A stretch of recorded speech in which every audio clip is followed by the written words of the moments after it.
Hey, kids, and welcome to Conscious Embodiment, Astrology, and Dreams with Dr. Michael Lennox. I am your host, Dr. Michael Lennox. I'm here as I am every week with producer Zoe. Happy New Year in the second week of the year. How's your 2022 going so far? What's up? It still feels like the beginning, Yeah. you know? I feel like there's that hope.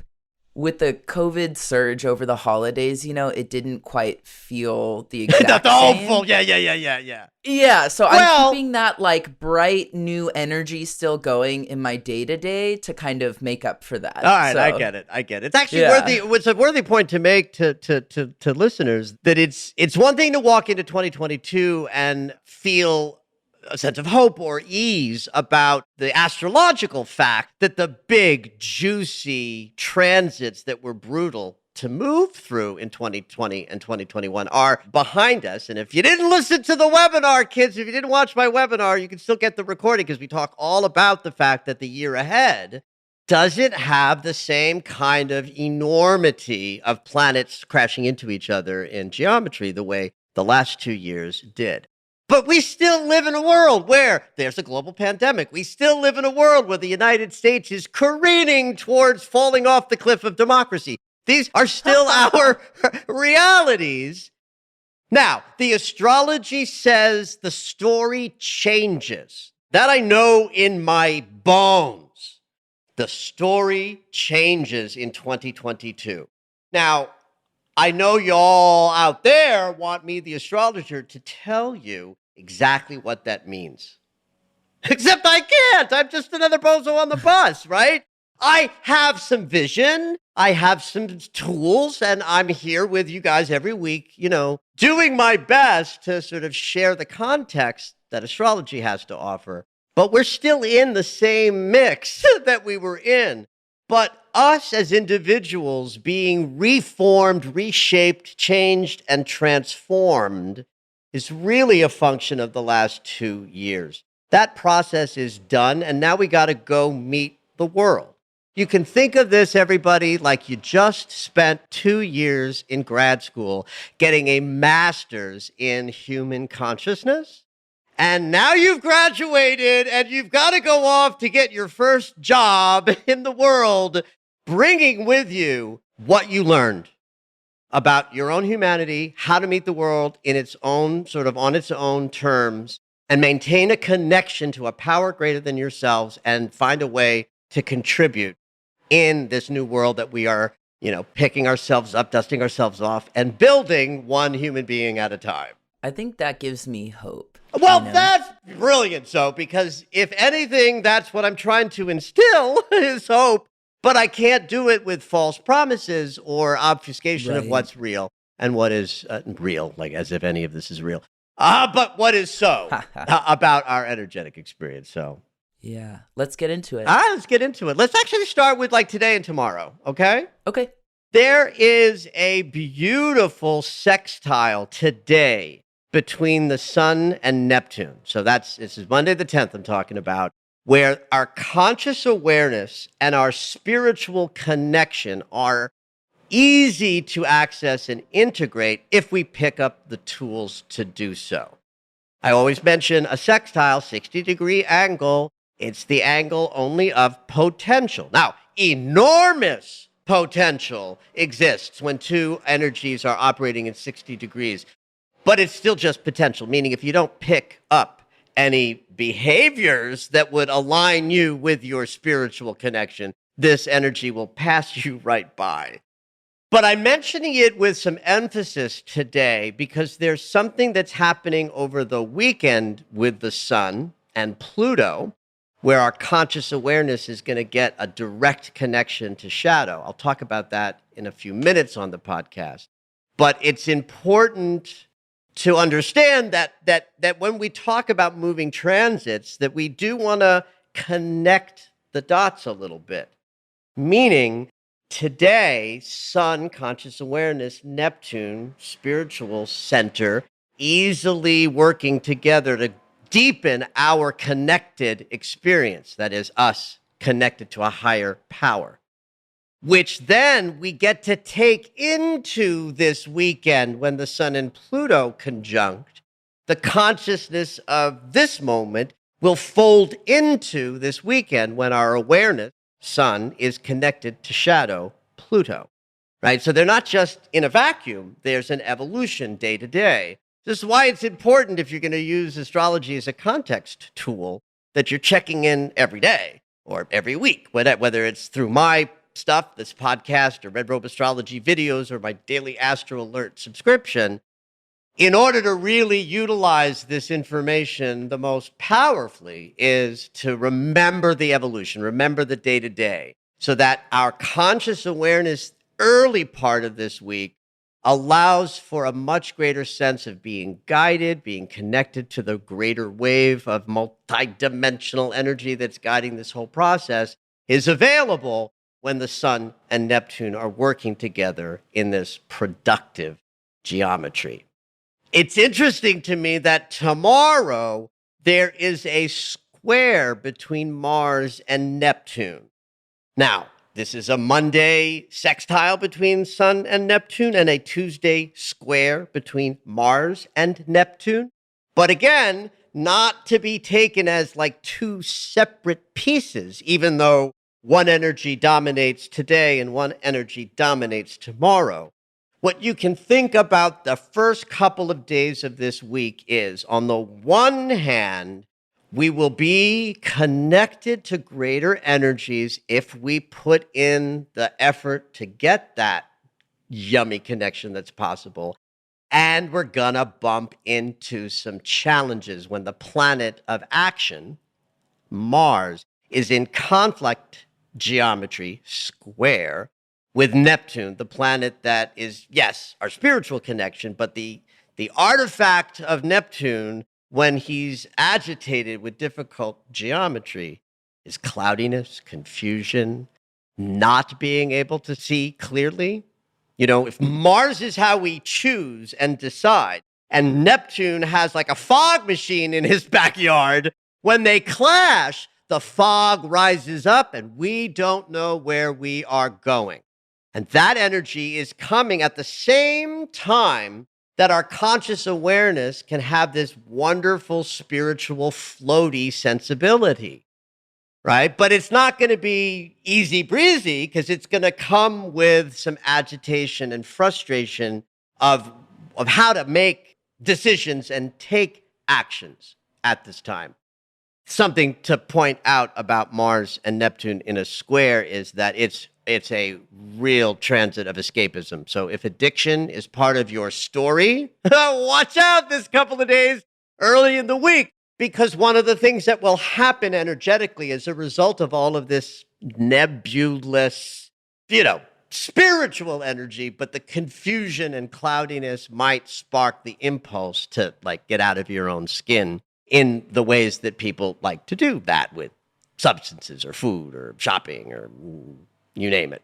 So that's how the week begins, with an expanded ability to connect into your spiritual connection, but a little bit of a warning to watch out for making decisions that you're not really clear about, and the desire to potentially escape the feeling of being in your skin.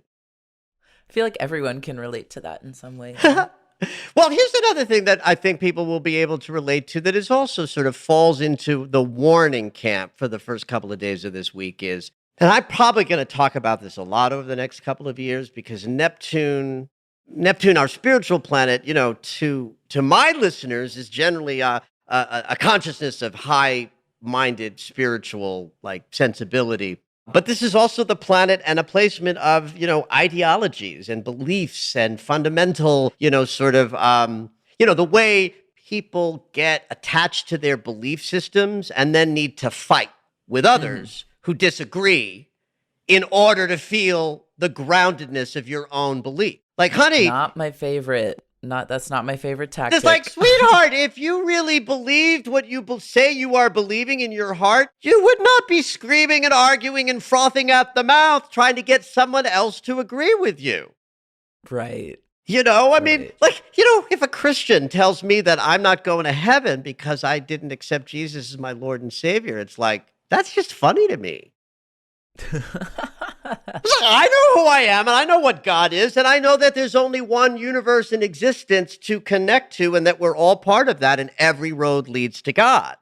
And these couple of days, Monday, Tuesday particularly, of this week also has that thread in it of your connection to your beliefs and the principles that you guide your life by do not need to be argued about with anybody else. So don't do that this week.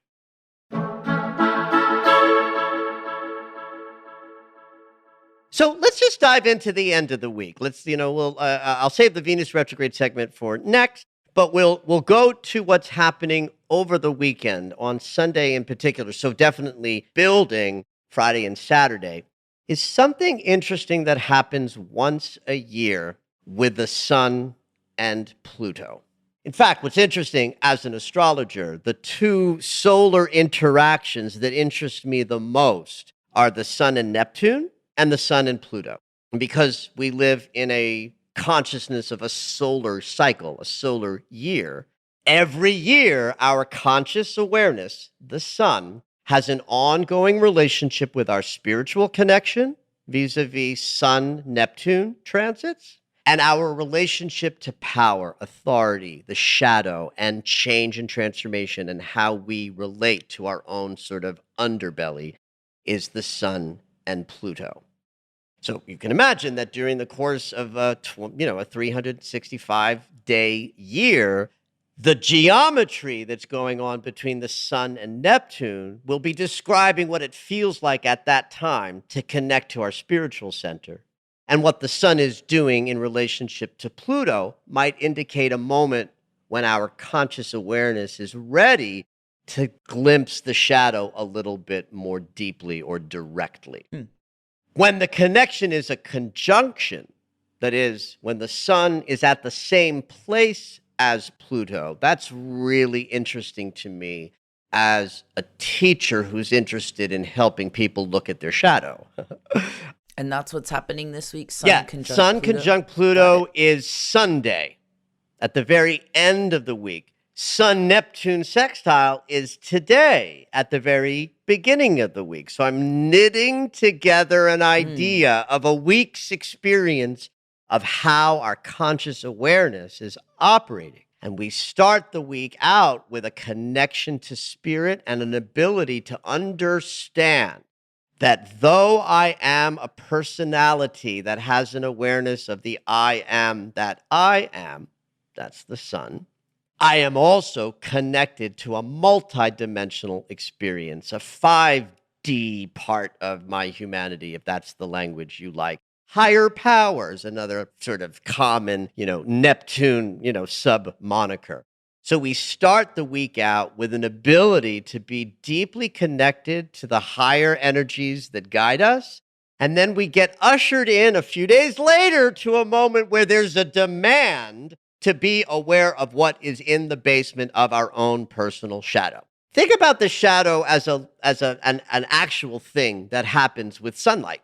That the further away the source of the sunlight is to the thing that's creating the shadow, the longer the shadow is. Do you got that image in your head? Got it, yeah. Like if the light source is across the way, the shadow is very long. But that now I'm sort of mixing my imagery metaphors. Now the light is the sun, and it moves to a point where now it's not casting its light from the side in a long angle. It's right on top of Pluto. So what happens at like 12 noon during the day and your literal shadow, if you went outside to look at the sidewalk, you'd have like no shadow. I mean, you still would have a shadow, but it would be like right below your feet, right? Because the sun would be right on top of you. So that image is my image to help people understand Sun conjunct Pluto. That our conscious awareness is so great and it's shining its light of awareness into the basement where we keep all the hidden shit. That's Pluto's domain. So once a year, one could say we have an opportunity to go down into our own personal basements. Only there won't be any theme music when you start to go down into the basement. There won't be any audience members watching you from across the fourth wall going, "Don't go into the basement. The killer is down there." Right? Just you and your shit. Right, exactly. Right. It is scary to do shadow work. It is very, very confronting to look at your own demons and say, this too is me. I think that's why a lot of people avoid it. Yes, indeed. They do everything they can to avoid it. Well, isn't that interesting, Zoe? The beginning of the week has some avoidance energy, and the end of the week has a demand to look at your shadow no matter what, right? So we don't want to miss out in the beginning of this week for the opportunity to use our practice to dial into a greater sense of spiritual connection. But we also don't want to miss the opportunity when at the end of the week, we get to sort of see our underbelly a little more clearly.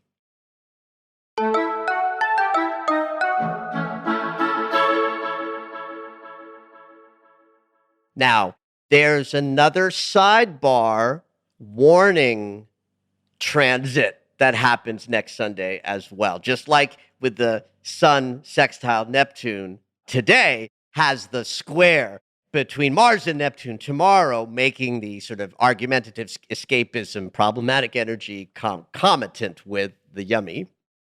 On Saturday, there's an absolute warning day for conflict, arguments, and upsets. Mercury, the planet of communication, will semi-square Mars, the planet of action and violence and reactivity and anger. A semi-square is not an enormous conflict. It's a half a conflict. A square is a big conflict. A semi-square is half that. It's a 45-degree angle. 45 degrees. Yeah. Okay. So it's not a major breakdown of communication, but lots of potential little upsets. You can bet that in my Red Robe astrology video for Sunday, I will be saying, warning, watch your mouth today. Keep your counsel close to yourself. Yeah. Because think about it.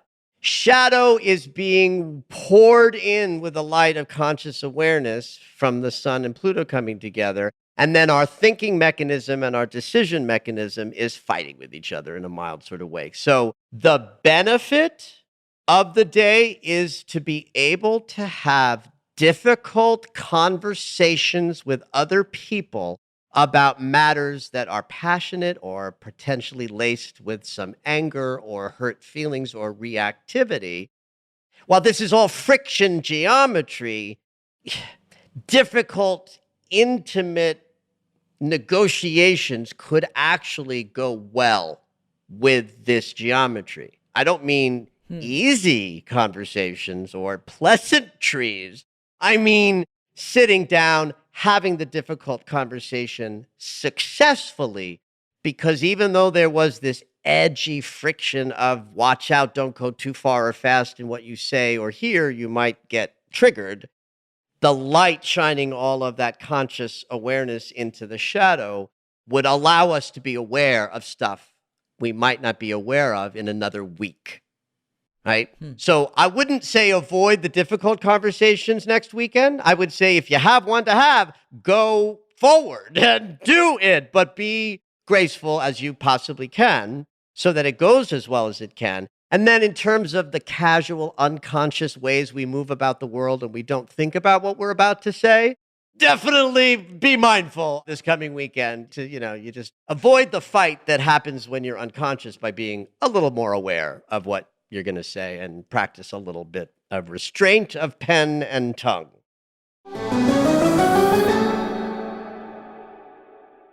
We have one of the triple transits in the Venus retrograde cycle hits this week.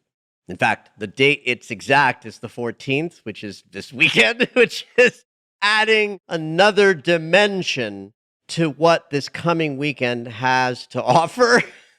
So let me first do a little teaching about the Venus retrograde cycle and how this transit fits into the longer process. And then I'll say something about how this transit joining the weekend's traffic is yet another reason to be mindful this coming weekend about how you interact with others, because you're going to be interacting with others because Venus is going to be sesqui-squaring the North Node.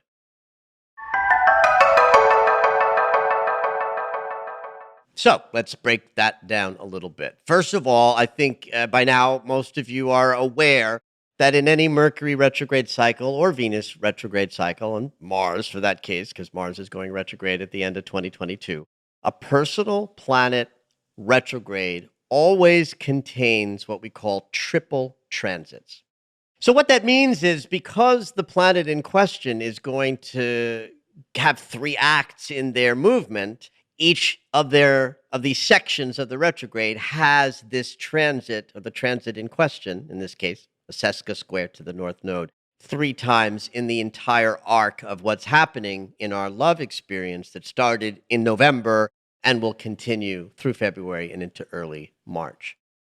So part of how we understand what the value of the retrograde is going to be, or what the energy is that it's going to reflect out there in the world, these triple transits give us a lot of information. Most importantly, when we look at the second iteration of one of these triple transits, the second one always happens while the planet is moving backwards. So Venus is now backward moving, has been for a while, and she's making this agitated geometry with the North Node. The North Node is that collective point that represents how we're all moving into the future. There's the South Node, and that's the past we're moving away from. So not only does the fact that Venus is making contact with the North Node mean that the retrograde has something to do with how we're going to move forward towards our future as a result of the shifts and changes in our emotional body that's going on right now, the quality of the angle will tell us what to expect energetically. And a sesqui-square, 135-degree angle, is just pure frustration. It's not a geometry that can make anything. You can't build with it.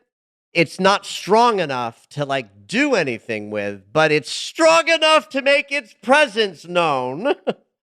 And when I'm doing a session, I have I have gestures, and if you've watched me on video, kids, you've seen there's a lot of movement over here. What you might not know is that there's a vocabulary of gestures that I put with certain transits or planets or angles. And the sesqui-square, I always scratch my shoulders. I scratch them and I lift them up and I make a face frustration. So if a planet touching the North Node of the moon generates a period, a day or a couple of days, where we're out and about and making contact with others, because that's the case always when a personal planet touches the nodes of the moon, we experience that as a day where we are more likely to be engaged with people outside of our homes and our skin, even that some of that might be digital these days. It's still connecting outside of you, rather than being in stillness or sequester or with the door closed. When it's a sesqui-square, it's because you have to, not because you want to. It is the angle of obligation when it comes to making contact. So one thing I'll say about the weekend is it will be busy, and it will be more likely to be busy doing things you have to do rather than things you want or wish to do. Damn. I should say that this can be really innocuous. Do you know what I mean? This does not have to be big sweeping things. Here's what's interesting to me, though, about this being a triple transit, right? The fact that it happens 3 times, and I'll mention the dates now, back on November 24th, give or take a day or two on either side. January 14th, this weekend, give or take a day or two on either side.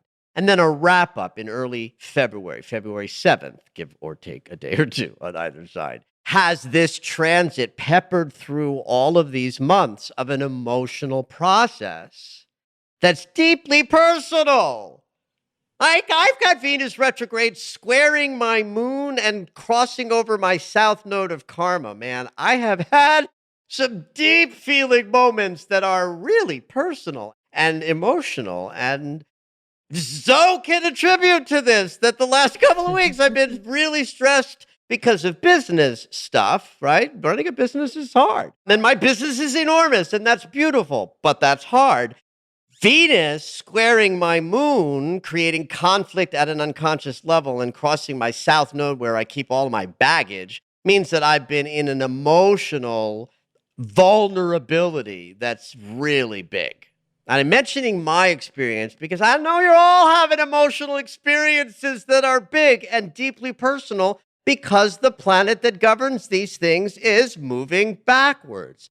The Seska square to the north node of the moon, though, is making these shifts that are vulnerable in our insides something that might have to play out in a public and uncomfortable way.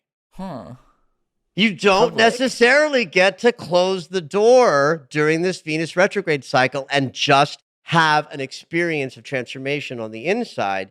Peppered along in late November, this weekend and early February, is a demand that you have experiences connecting to others because you have to.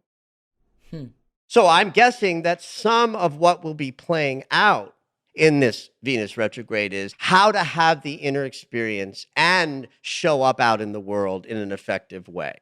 So back to my personal example, Zoe and I actually had this very conversation on a break before we started recording this, where I talked about the fact that when I'm in channel, I'm good. I don't think about anything when I'm in channel. And I'm in channel right now as you're listening to my voice. I'm in channel when I'm doing sessions. I'm in channel when I'm writing, right? But I have to take my emotional discomfort and work with the experience of being agitated, then going into channel, coming back into agitation, going back into channel, coming back into agitation, going back into channel. That's my experience of Venus sesquisquaring the north node. I don't get to shut the door and be vulnerable for 4 months while I go through a process. I have to meet the world on the world's terms, and all of you are having some version of that there's inner vulnerabilities and stuff going on in your emotional life and in your intimacy experience that also involves agitated connections to people outside of yourself. Whether it's where the focus of the work is with them outside of yourself, or whether the Seska square agitation is you having to meet the world on the world's terms, while on personal terms, you might be feeling particularly vulnerable and tender because you're going through something emotional. So it's an interesting week. It's definitely not an enormous one in the scope of things and some of the weeks that we will have in 2022, but it's also not a quiet week either. And I'll just sort of wrap it all up by saying, take advantage of the beginning of the week and the ability to deepen your sense of connection. So when we get to the weekend, when things get a little bit dicier, you carry some of that connection energy with you so that the weekend isn't as difficult as it might otherwise be. Have at it, everybody.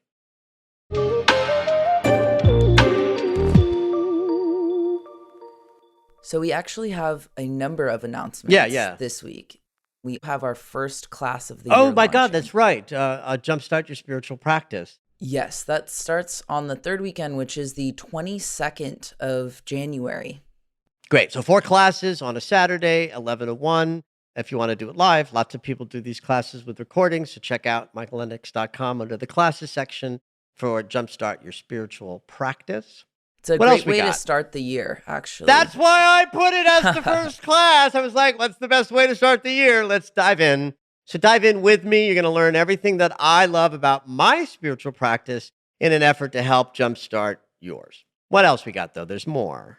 And the webinar is still available. We're keeping That's that right. Yeah, we're keeping that open for the whole month of January. And it is downloadable. We had someone asking how long it will be available. Once you buy it, you can just go to the Zoom link and go ahead and download it on your computer to digest it at your own speed. That's right. You can listen to it all year. Now, listen, kids, nothing is downloadable in my world. My classes are not downloadable, nothing. It's like you get a limited amount of time, but this is available to you to use all year long. It was great. I don't mind saying I felt really good about it, and people seem to respond well. So check that out also at michaellennox.com.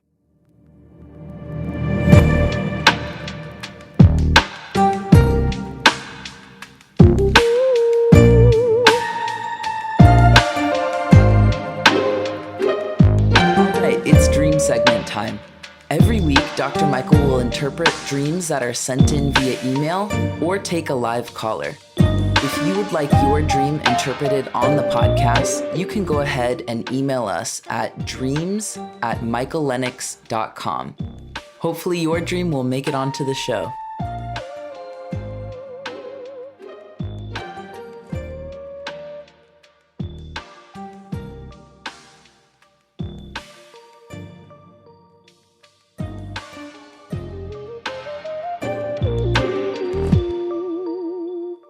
Nan says, "Good morning. I know from being with people near death that they can ask for their car keys or passports or suitcases. Well, there have been times in my past and more recently, like every night, that I dream of getting things together for a trip or being on a trip trying to get to the airport or being in a shared hotel room finding my things so that I could catch a flight, knowing I was too late. It's always rushed and almost desperate. It is definitely not a peaceful dream. I much prefer my self-flying dreams, which I have not had one in ages. So what's the deal? In my dreams, am I going to die? Am I dying soon?" In love, Nans. Well, Nans, you're gonna die, but probably not tonight.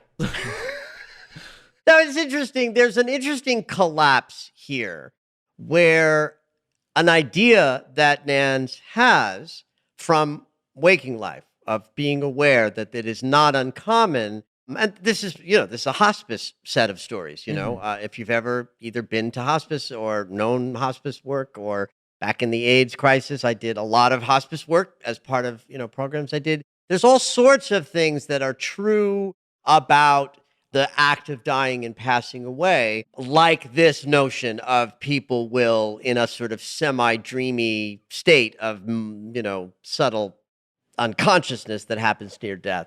But this is a standard stress dream. Like there's nothing about this dream that reminds me of death or impending doom, because it is a standard set of stressors that I have heard many, many, many thousands of times since I started listening to dreams at 17. Like this is standard. Airport, I'm plane, rushed. It hotel feels room. That's right. Packing. I'm late. I missed the train. Now, there are subtle little sub-interpretations we can have.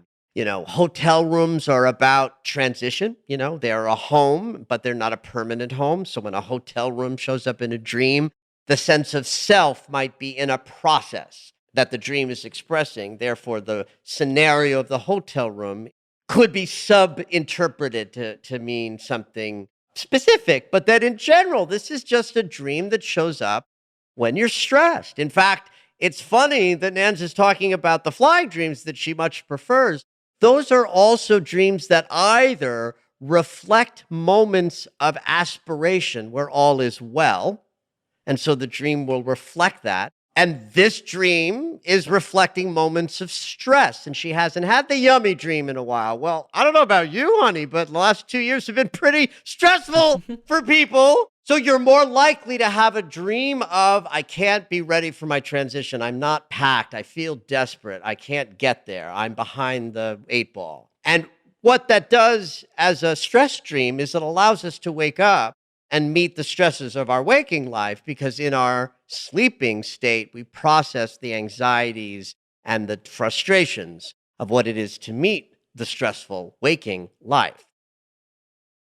Interesting about flying dreams is that while we talk about flying dreams mostly as being aspirational, moments when we are broken free, a flying dream, what we've broken free from in the dream state would be gravity.